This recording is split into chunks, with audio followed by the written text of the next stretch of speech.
Welcome to Monday Night Calculus. My name is Curtis Brown, and you have Tom, Dick, and Steve Kokoska on here as well. We are chatting this evening about motion along a horizontal line, rectilinear motion, as you may have seen in the title. Just a quick reminder to download the questions from the description. So if you open up that description, you might have to click a little link for more and see more of the description, but down in the bottom there's a link to the student document for the questions to follow along.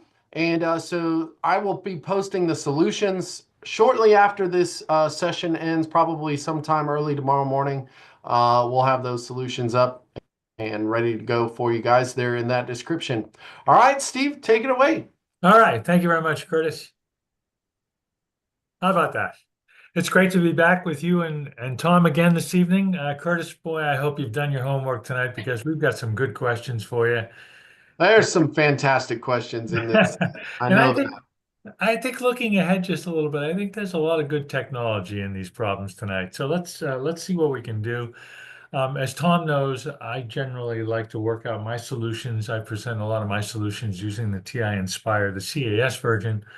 And Tom may be able to do a lot of this and some other stuff with the TI-84. So here we go, Curtis. We have a particle moving along a horizontal line, and its velocity at time t is given by this expression. Holy Toledo, there's an exponential function in there.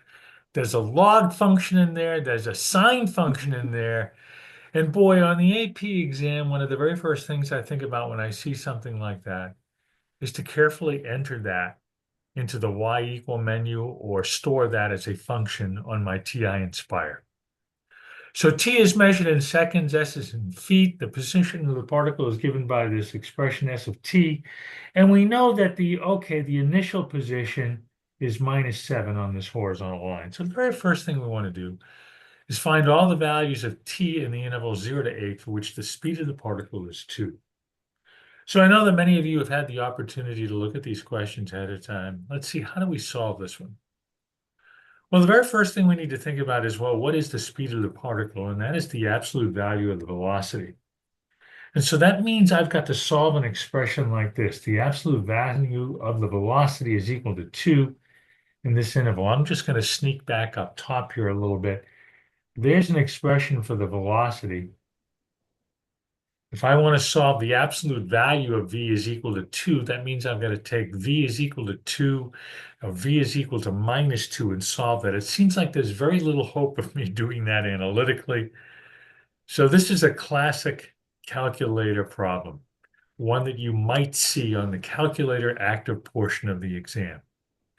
And here's a couple of ways that you might solve this on the TI-Nspire, and of course there are others.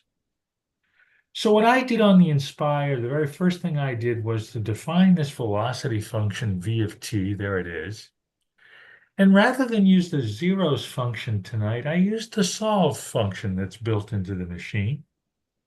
And so I solved this expression, the absolute value of v of t is equal to 2. It's kind of hard to see, but there is a such that arrow in there, or pardon me, a such that vertical bar in there, such that 0 is less than or equal to t is less than or equal to 8. And the calculator came back and gave me 4 possible numerical values.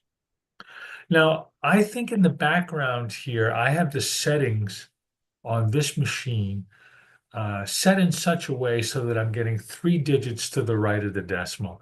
And I've done that because, well, that's the AP calculus sort of standard.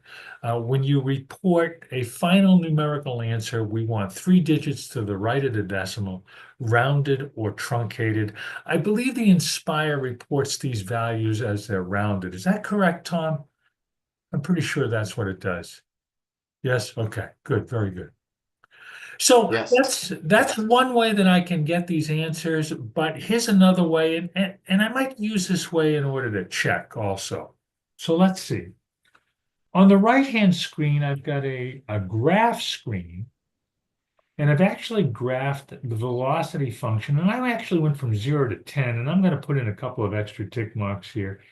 Here's 8. And In addition to the graph of the velocity, I put in some horizontal lines. V is equal to 2 and V is equal to -2. And what I did is I went through 4 separate routines or procedures here to find out where did that line V equal 2 intersect the velocity curve?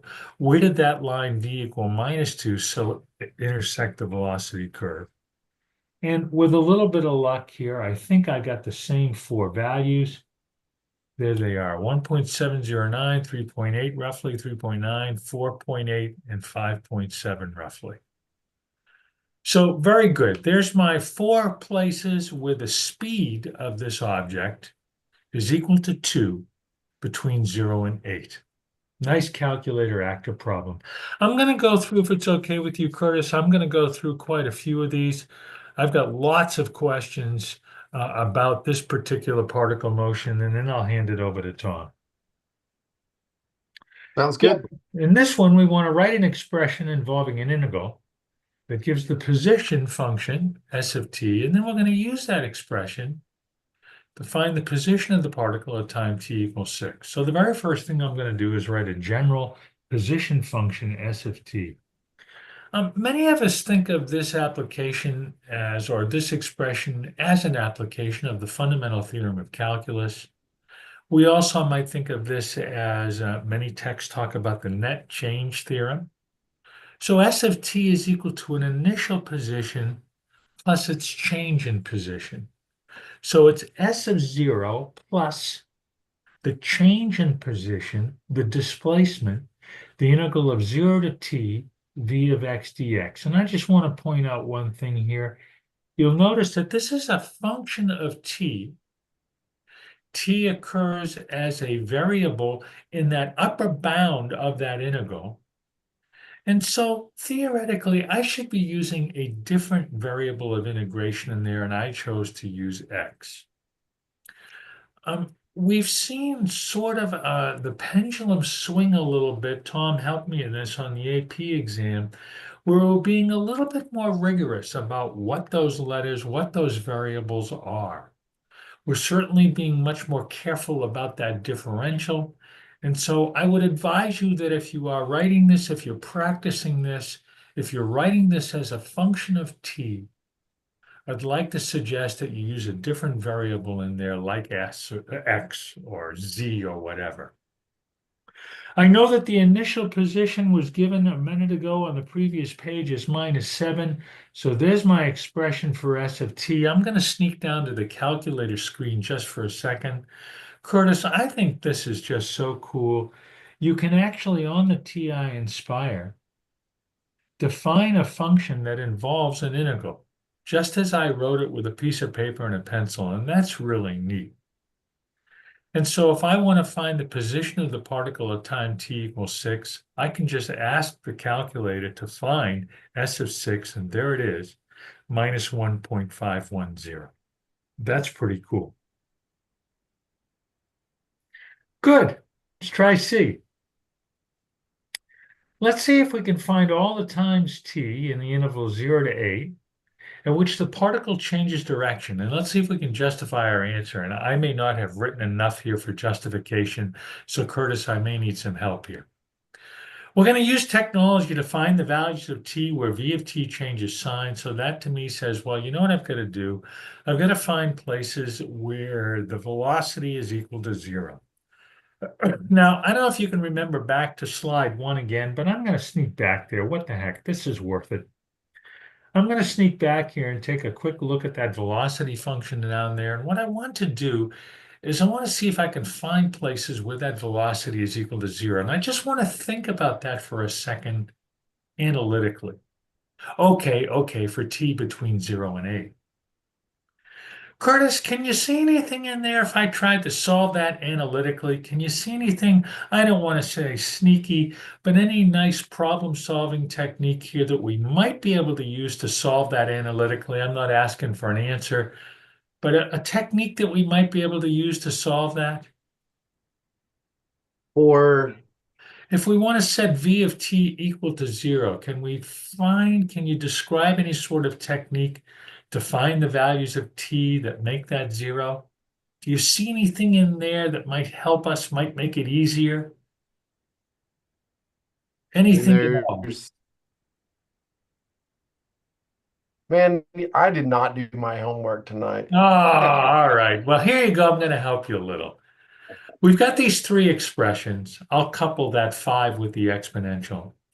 And so if I just Yeah. think a little bit about the principle of zero products, this Well, yeah. expression, this exponential expression is never zero.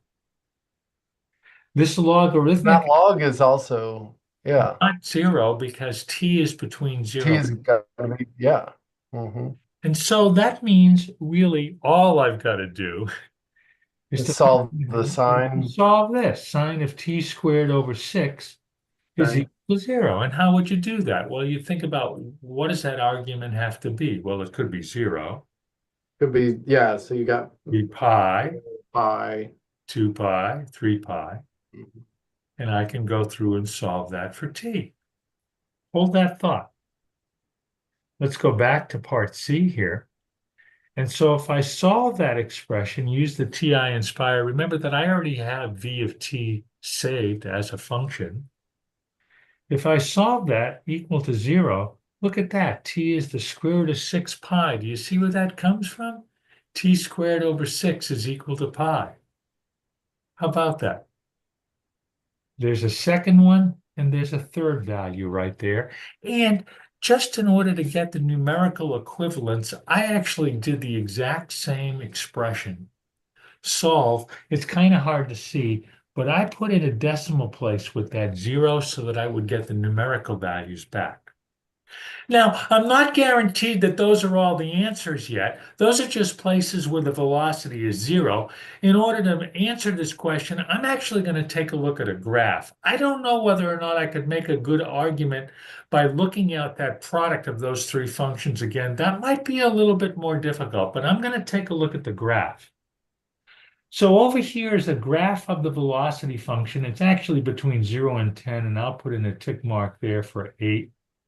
And there's my 3 zeros right there. Those are the 3 places where it crosses the x or the t axis. Does the particle change direction at all 3 of those? Well, in order for the particle to change direction at those 3 or at any of those places, the velocity would have to change from positive to negative, or negative to positive. And is that true? Sure. At this position, pardon me, at that point, the velocity changes from positive to negative. At this point, it changes from negative to positive. At this one, it's positive to negative. So, son of a gun, the particle does change direction at those times. Why? What's the justification? Because the velocity changes from either positive to negative or negative to positive. So I didn't write this down, but here's a little bit of a challenge. Try to solve this one without using technology by thinking about a sign chart and thinking about the product of those 3 functions that we had in the very beginning that make up that velocity function. Cool. All right, this is another typical question that we see on the free response portion of the exam. Is the speed of the particle increasing or decreasing at time t equals 7? Well, in order for me to answer that, I've actually got to take a look at the velocity of 7 and the acceleration at 7, and I've got to look at the signs of those 2 values. So I found that the velocity of 7 was 1.817. Remember, I've got the velocity function already entered and already defined here. The acceleration is the derivative of the velocity. I have a built-in derivative function on the TI-Nspire. That's a negative 1.733. I'm ready to draw a conclusion here. The speed of the particle is decreasing at that time because the velocity and the acceleration have different signs at that time. Now, a couple of little things here, Curtis, as we think about the exam coming up in May and we think about the scoring of the exam. In a question like this, where it does not ask for the value of the velocity, it does not ask specifically for the value of the acceleration, the student does not have to report those values. They can simply say V of 7 is greater than 0, A of 7 is less than 0, and draw a conclusion. If they do report a value, it must be correct to the number of digits to the right of the decimal presented up to 3. We won't read anything after 3 digits. Now, I didn't write this down, but I would also like to suggest if you're doing a problem like this, that you add just a little bit more in here, and that is that V prime of 7 is equal to A of 7. They've been a little bit more in the grading of the exam. They have been a little bit more precise about wanting to know, well, what is that acceleration? Where did it come from, really? So just remember to say it is the derivative of the velocity. And again, you don't have to report those values if you don't want. Hey, find the total distance traveled by the particle over the interval 0 to 10. This is cool. Very typical sort of a question. What do you have to write down on your paper? It seems to me that on many of the calculator active questions over the years, I don't know whether Tom agrees with me or not, but on many of the calculator active questions, they become very conceptual. You need to think about, okay, how do I answer this question? What's the mathematical setup? And then just go to the calculator and report an answer. So in order to find the total distance traveled, that's a definite integral. And it's the definite integral from 0 to 10 of the absolute value of the velocity. Okay, just a word of caution here. If this is a calculator active question, darn it, don't try to integrate this. Don't try to split up v of t according to where it's positive and where it's negative, and then try to analytically find an antiderivative. Go right to the calculator, find an answer of 15.273 on this one, and you're done. So typically on a problem like this, what do you have to report or what do you have to write? And it's just this. That's it. And that's pretty cool. Usually worth 2 points. And don't forget the differential. Tom, little TI-84? Sure, Steve. Okay. All right. There you go. Okay. All right, let me pull up my TI-84. I think I've got it. All right. Excellent. Yep. So just wanted to show some things you can do with the TI-84 with these rectilinear motion questions. There is a mode right here. I've got my usual y equals menu. So I could enter, instead of using t, use x as my variable and enter that velocity function and do a lot of the analyses that you did. I'm actually interested in seeing if I can actually look at the motion of this object that's moving in a horizontal line. And so while we often think of this mode as being for motion in the plane, it works for rectilinear motion too. Rectilinear just meaning motion along a straight line. So I'm going to go to my mode, and if I arrow down to that line as function, I'm going to move one over to the right, it says parametric, and hit enter. And when I return to the y equals menu, I now have pairs of functions, x and y, in terms of t. And my independent variable key now will just automatically register a t. Now, again, we're not doing motion in the plane. So the idea here is we're motion along a straight line. I think our line is horizontal. Let's just pick a horizontal line. And I'm going to pick the horizontal line y equals, say, -2. So the y value won't change. We'll just always be moving. That's just an arbitrary number I picked. I did pick a number different than 0 because I wanted to be off the x-axis. So we're going to move along the horizontal line, y equals -2. And then in the x function, I'm going to put in our position, which is going to give it our x position along that line. And that's actually, as you pointed out, Steve, you can work that out as it's going to be a definite integral function, and do that really nicely on the Nspire. Turns out we can do it just as easily on the 84. So I'm going to enter that that expression that you had, let's see, the initial position at 0 was -7. Correct. And then we have the definite integral part. So I'll Mhm. do plus, pull up my math menu, go down there to number 9. There's the integral. Up, there's a nice integral template. And we'll put in 0 to t. And if I hit my independent variable key, the one that says x comma t comma theta, if I'm in parametric mode, it automatically sees a t there. And then here's where I'll put that function that you had, which was the combination of exponential and log and sine. So let's go ahead and just take a little bit of time to enter that in. It was 5 times e to the, what, -t/4?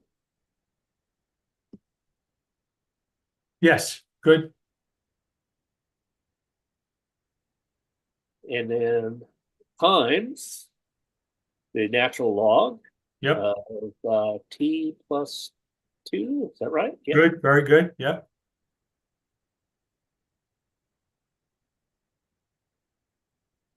And you close off that parenthesis and times sine of t squared. Get out of the exponent, divide by 6. Good. Okay. Got it.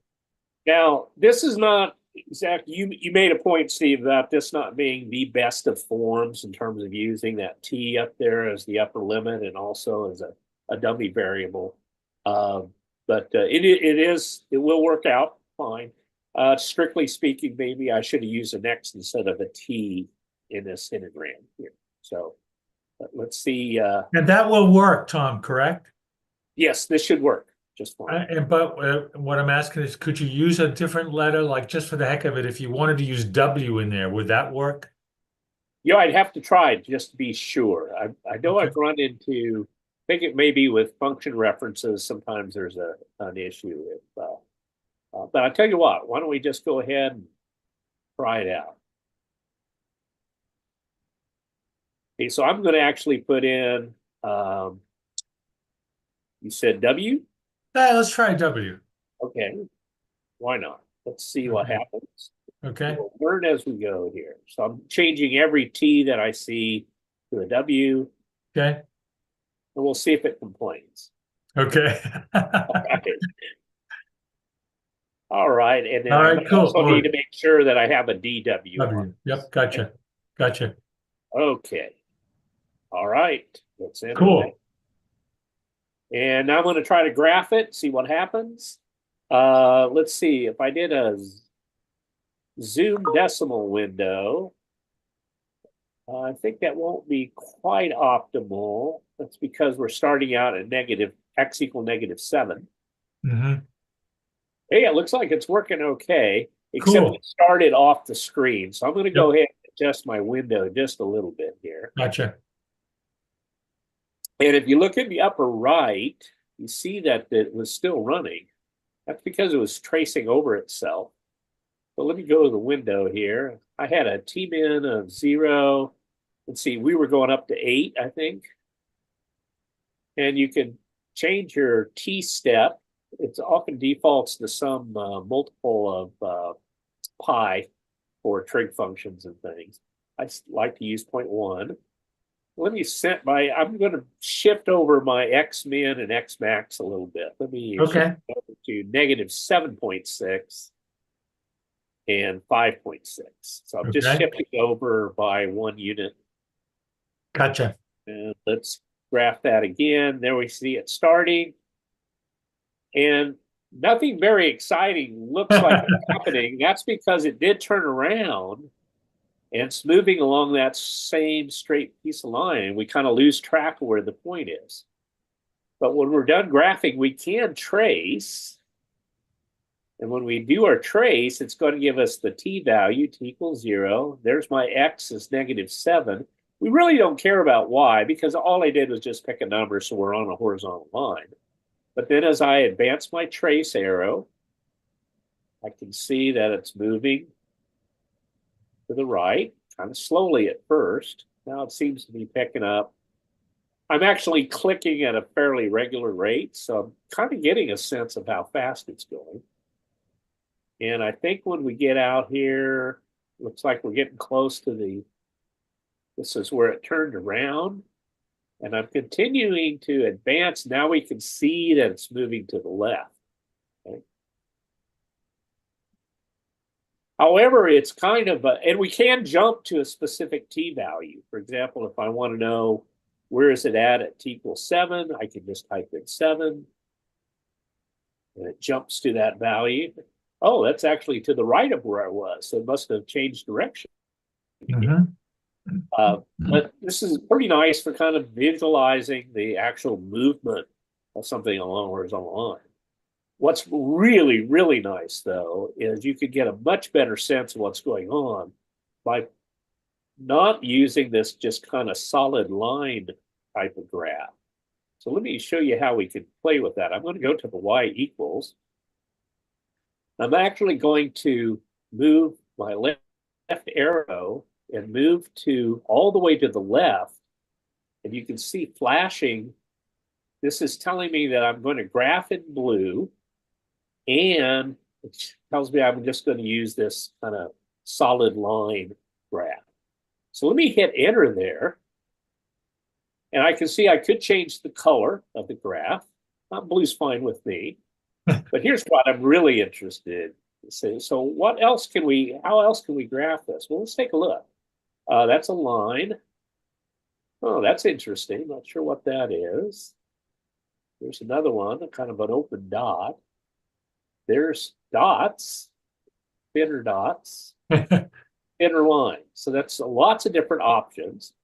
One of them is kind of nice. I'm going to use this one that looks like thin dots. Okay. So let me change to thin dots and let me just arrow down, say okay. And let's graph this again and see what it looks like.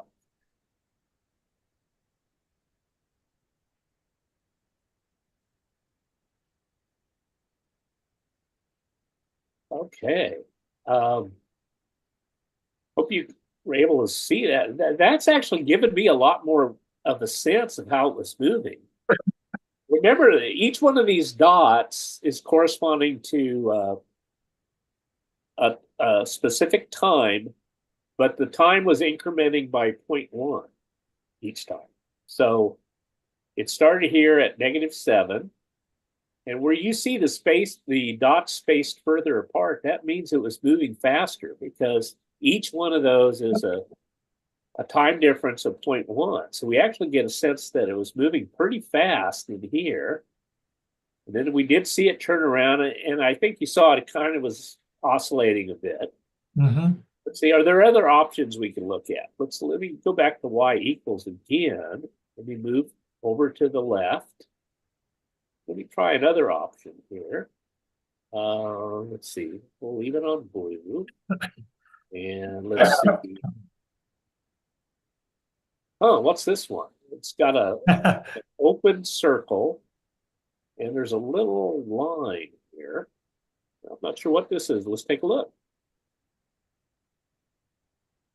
All right, let's graph, see what it looks like.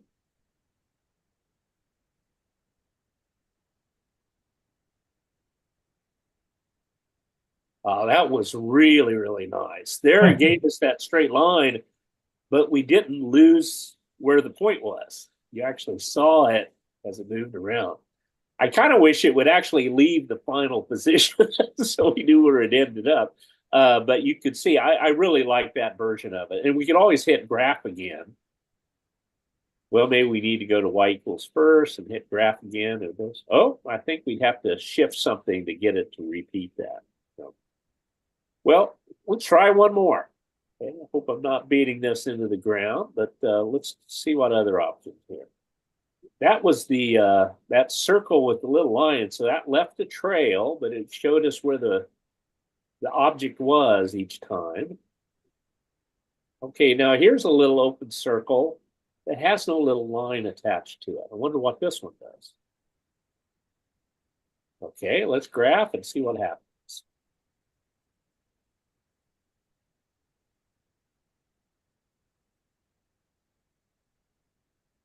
Very cool. Okay. Yeah. That one, it didn't leave the trail this time, but we actually saw the object moving left and right. And if you turn on trace, even with this, when this got done, we don't have any We have the line. visual evidence, but I can still turn on trace and the trace will still work. So it will move that little cursor. It's moving pretty slowly. I'll tell you what, I'm going to type in equals 5. Boom, it's over there. That's moving to the left, or as I move past 5. It turned around somewhere here.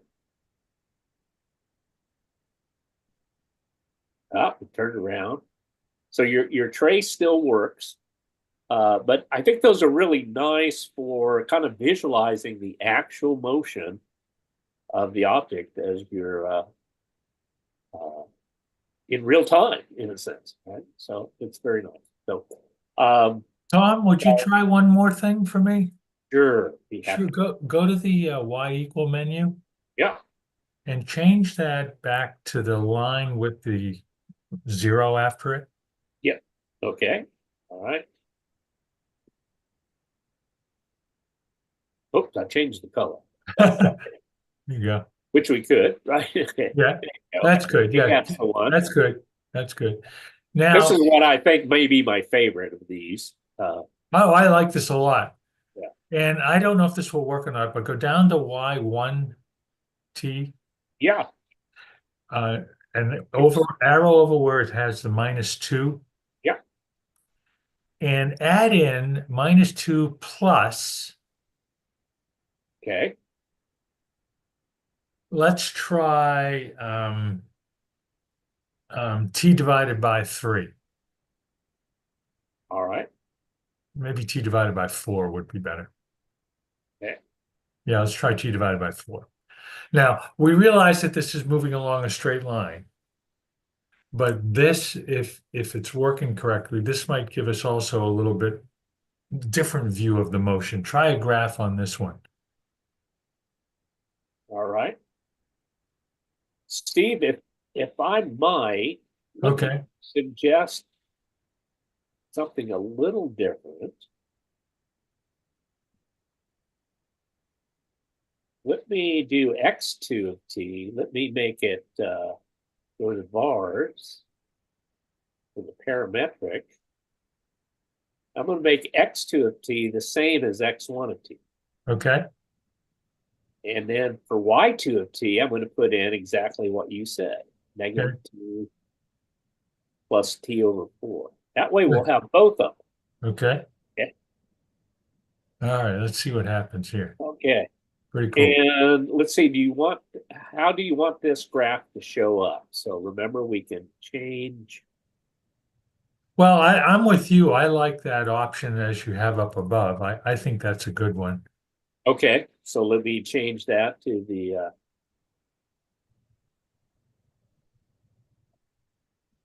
that one there. Yeah, very good. Okay. And let's graph and see what happens.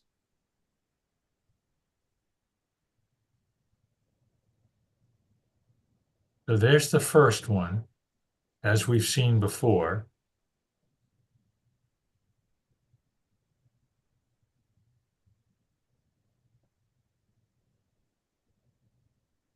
Yeah. How about that? History. And you know what? I'm going to change one more thing. This Okay. one graphed the two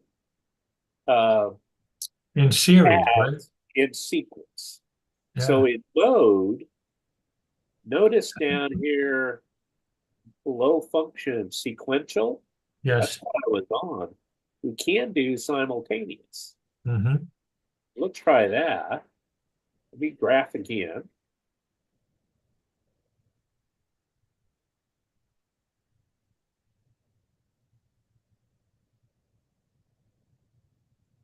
They're not quite exactly simultaneous. That's pretty close. That's pretty close. Pretty close, yeah. That's pretty cool. That final position was actually pretty close to x equals 0, just a little bit to the left of x equals 0. Yeah.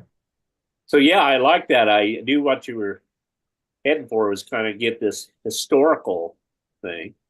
Mhm. And if one was in the function grapher and you graph the definite integral function, it would be something similar to this in shape, but it would be vertical, right? It would be rotated 90 degrees, I think. But very nice. Okay, Very neat cool. suggestion. Uh, Pretty cool. see, Curtis, anything we should look at before I stop the share and turn it back over to Steve? No, I don't think so. I think you showed kind of the examples that I was thinking of when I was looking at this. Okay. Yeah, I agree. I think I like the bouncing ball. And I actually hadn't seen the dots before. I hadn't thought about using the dots the way that you did.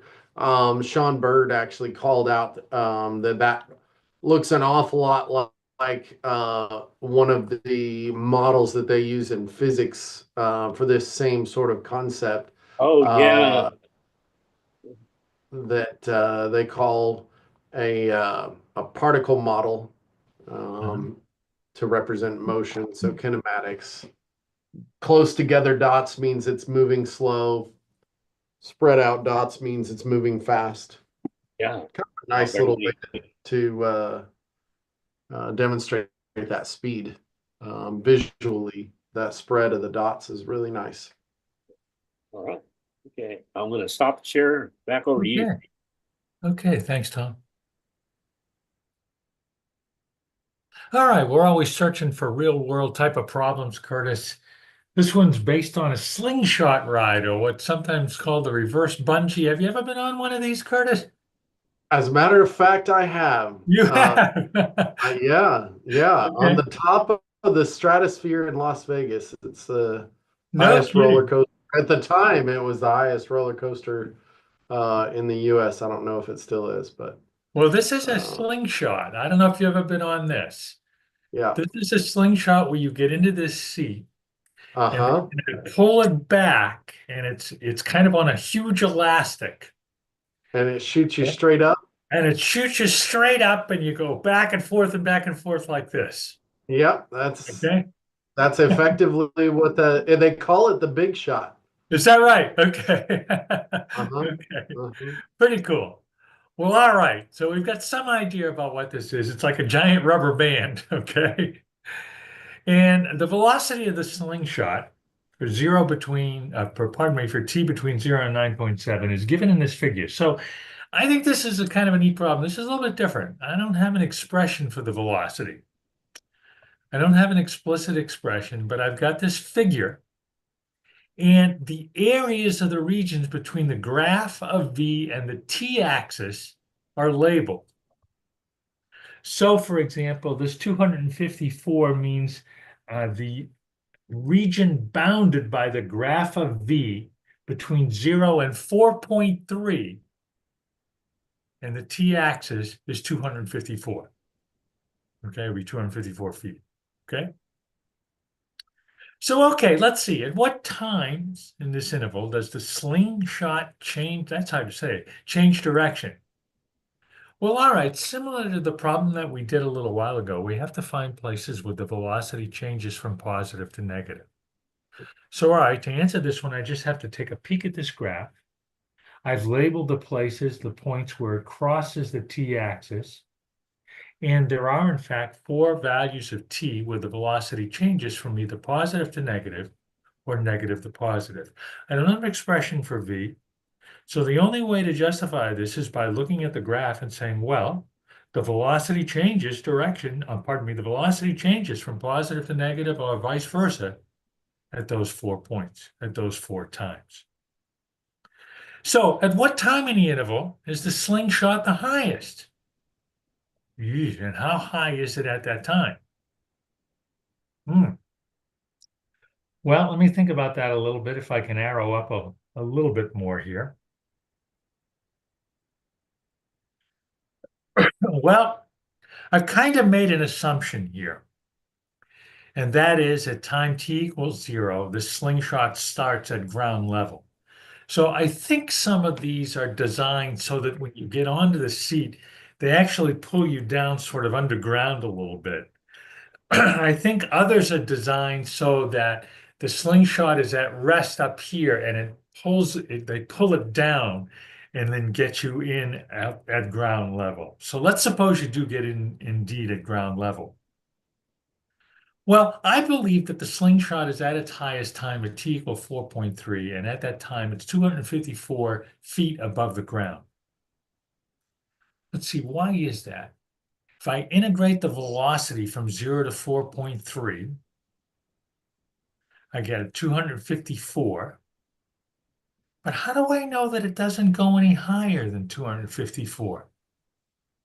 Curtis, any chance on that one? Oh boy. Well, at some point you gotta. Uh-oh, am I muted? No, we hear you. Okay, you well, if you are integrating to come up with how much distance you've got, right?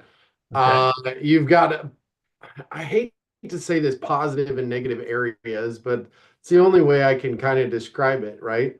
And so if you continue to sum these things, you've got a minus 90 and then a plus 52 and then a minus 34 and a plus 24. So you're never going to get any bigger than that initial Not 254. bad. I like it, Curtis. Pretty Not good. going to add, How do they're you not going to know? accumulate. How do you know that between 4.3 and Uh, 6.1, how do you know that the slingshot is in fact moving down at that time? well, the velocity curve is negative, isn't Beautiful. it? The velocity is negative, so I would subtract off that area of 90. So it's 254 minus 90 plus 52 minus that. So I never get higher than Right. 254 feet. Terrific, Curtis. Very good. I don't mean to sound surprised. Very good. Well, we were having a deep conversation about Lysage's curves in the comments here, so You were. you should be right. You should be impressed. That doesn't sound relevant to particle motion, but okay, here we go. I have reproduced this velocity curve up at the top. I thought this might be kind of helpful here. Find the total distance traveled by the slingshot over this interval from 0 to 9.7. Well, as we looked at a formula like this back in problem number 1, this would be the definite integral from 0 to 9.7 of the absolute value of v of t dt. And so what I would have to do here is actually add all of these areas together. And I think when I did that, I got 454 feet. And by the way, at 9.7 here, I don't think the slingshot ride is quite done in my example, but this worked out kind of nicely to stop at 9.7. And how high is the slingshot at time 9.7? Well, okay, as you hinted at a minute or two ago, Curtis, I'd have to take that 254, subtract the 90. The velocity is positive on 6.1 to 7.5, I think it is. I add the 52, subtract the 34, add the 24, and I think I got 206 feet. So I kind of like that problem because, well, it's a little bit different than those that we have seen in the past. I don't have an expression for this V of t. I'm answering this simply based on the graph of V, and it is, in my mind, one of these sort of conceptual problems. I have to think about, well, how do I really find total distance? How do I really find displacement? And how do I solve that? What's my problem-solving strategy to get those answers? Okay.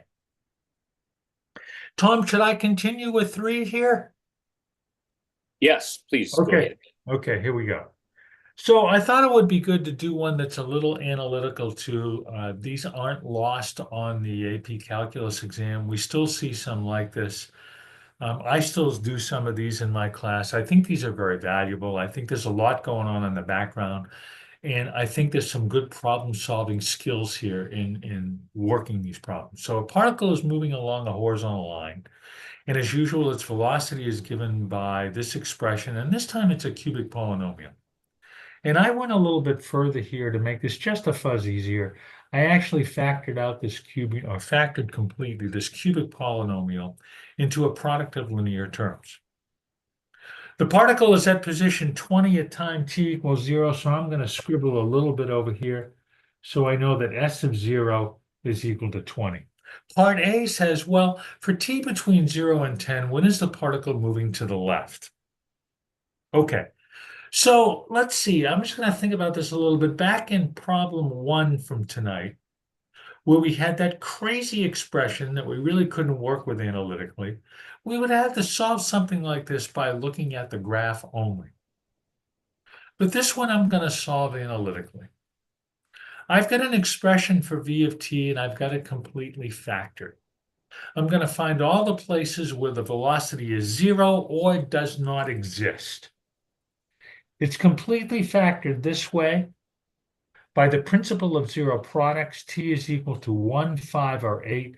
Are there any places where the velocity does not exist here on 0 to 10? No, because, well, this is a polynomial. We know that polynomials are differentiable everywhere. So I found all the critical values. I found all the places where the velocity is 0 or does not exist.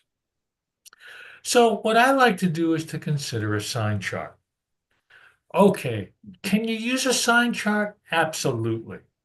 But it's not sufficient justification in answering any of these problems. So wherever a question asks you for justification in these particle motion problems, or in any problem that might suggest the use of a sign chart, you can certainly use it, and in my mind, it's certainly very helpful, but it's not sufficient justification. So here we go. Here's how I do this. We're looking on the closed interval 0 to 10. So I've got my sign chart from 0 to 10, and I've got closed brackets there. I'm going to put tick marks that correspond to the places where v of t is equal to 0. Now, I tried to draw this a little bit to scale, but it doesn't have to be. At 1, the velocity is 0. At 5, the velocity is 0. And at 8, the velocity is 0.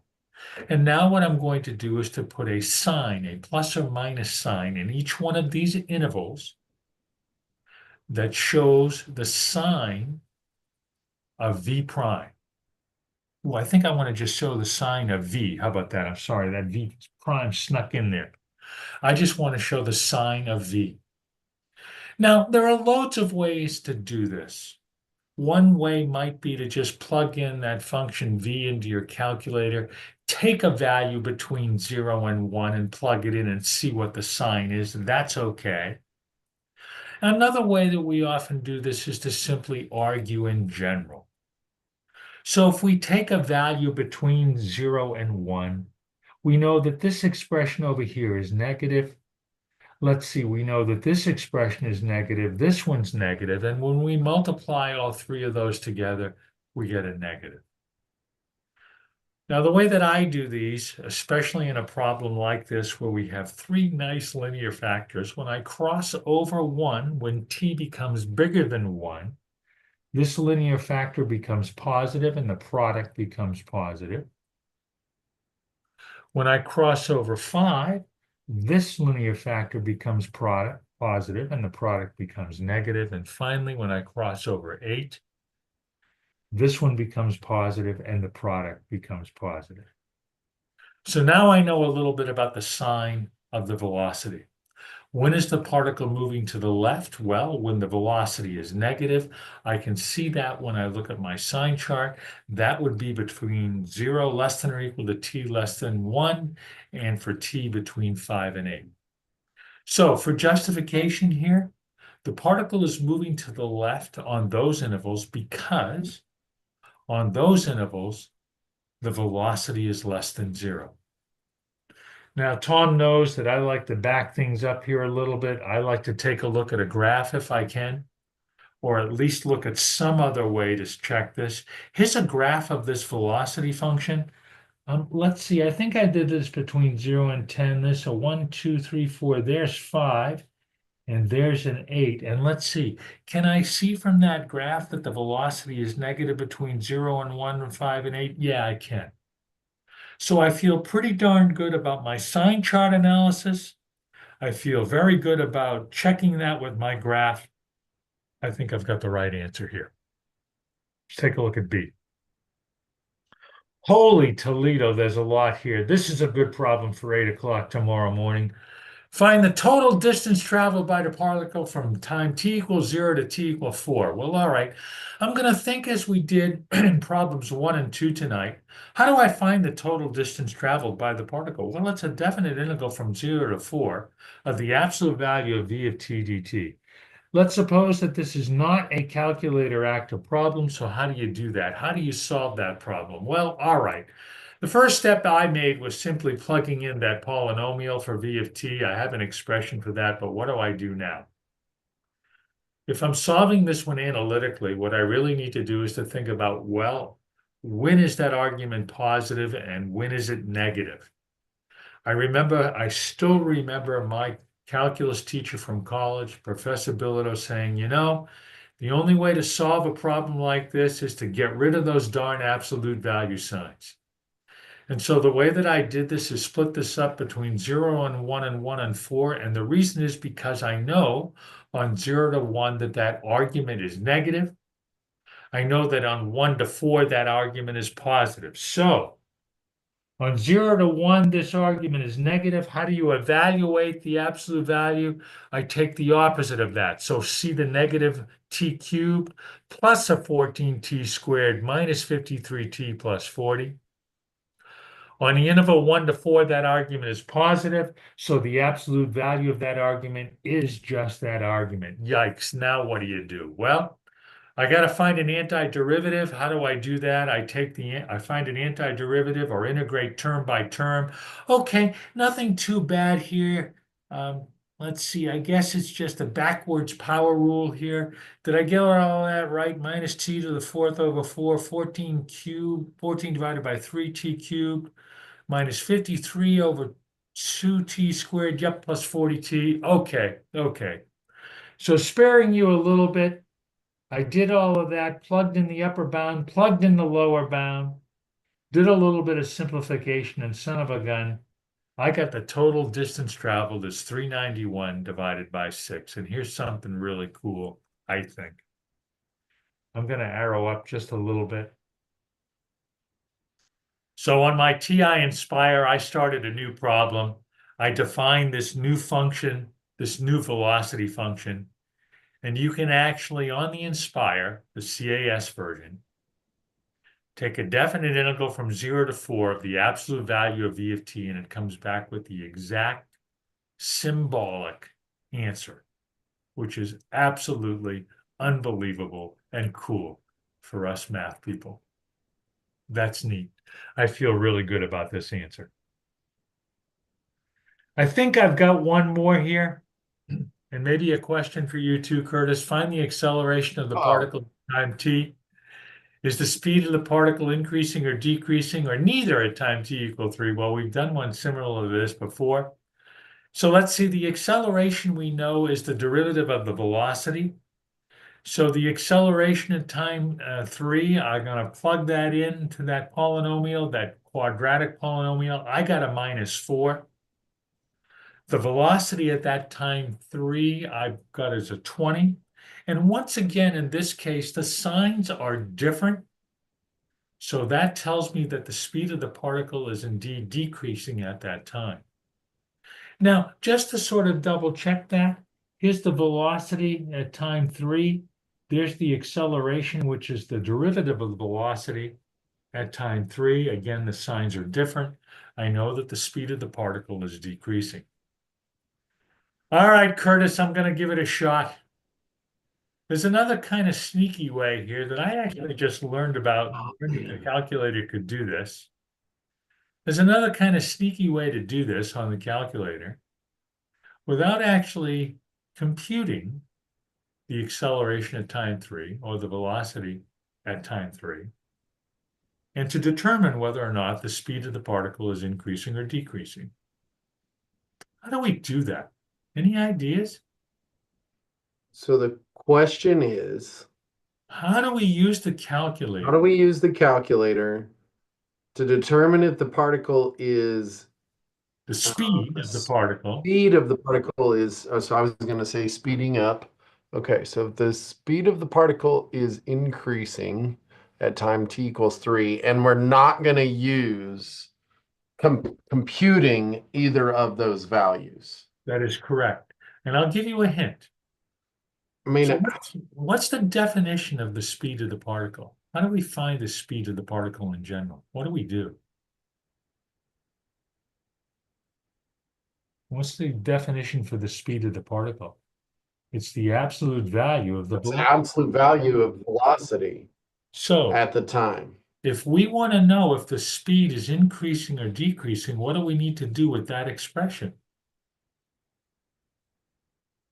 I mean, I would evaluate it, but I don't know what you're trying to get me to Not just say. evaluate it. If I want to know if the speed of the particle is increasing or decreasing at t equal 3, what do I need to do with that expression? Solve it for I need to find the derivative with respect to t and at evaluate that t T3. equal 3, which you can do on the calculator, Sure. which is really cool. And Only if you've got CAS. Tom, I don't know. Can you do that on the 84? Well, I guess you Do it can. there. So You've got the numerical value, numeric approximation. Yeah.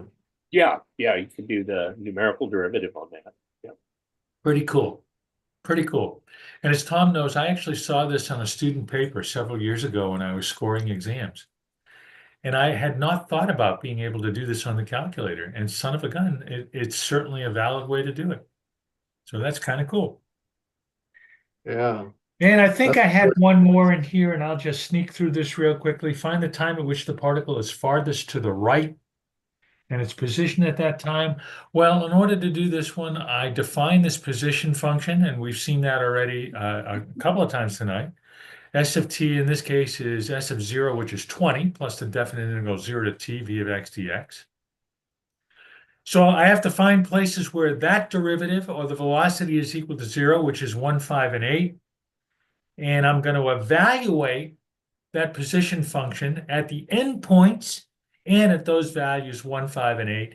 And the TI-Nspire has a really neat feature built in. It has something called a lists and spreadsheet page. And I am by no means an expert at this, but I was actually able to evaluate that position function in this column right here and get the exact symbolic answers. And as I was looking at those, I couldn't tell, darn it, which is the biggest number, which one is to the farthest to the right.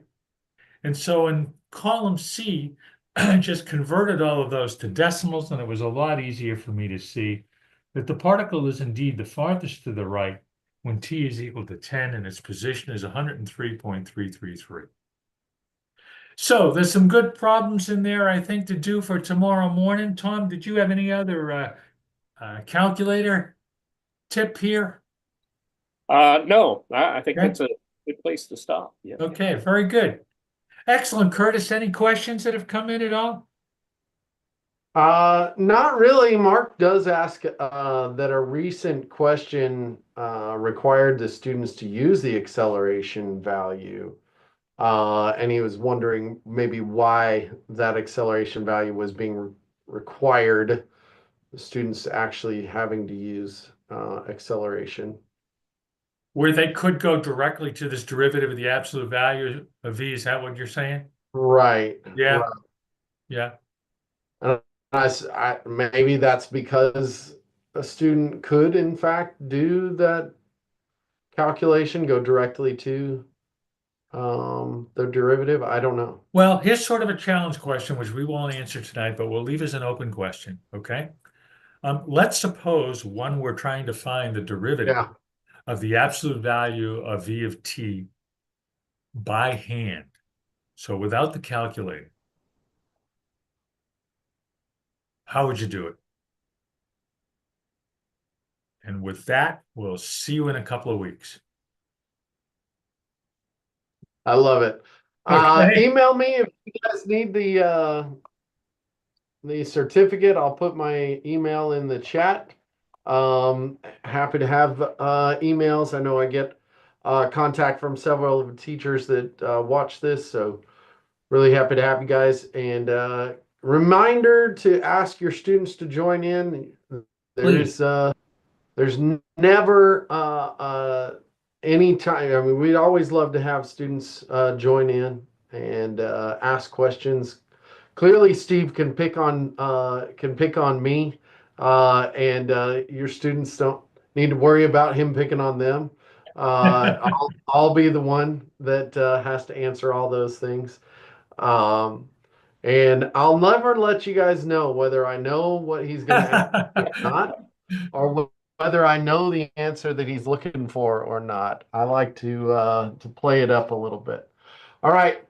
You guys have a good evening, and we'll see you guys in 2 weeks. Thank you, Curtis.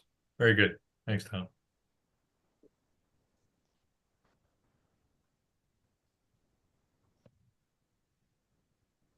All right. I think that should be Terrific. Yeah, great job, Steve. That was great.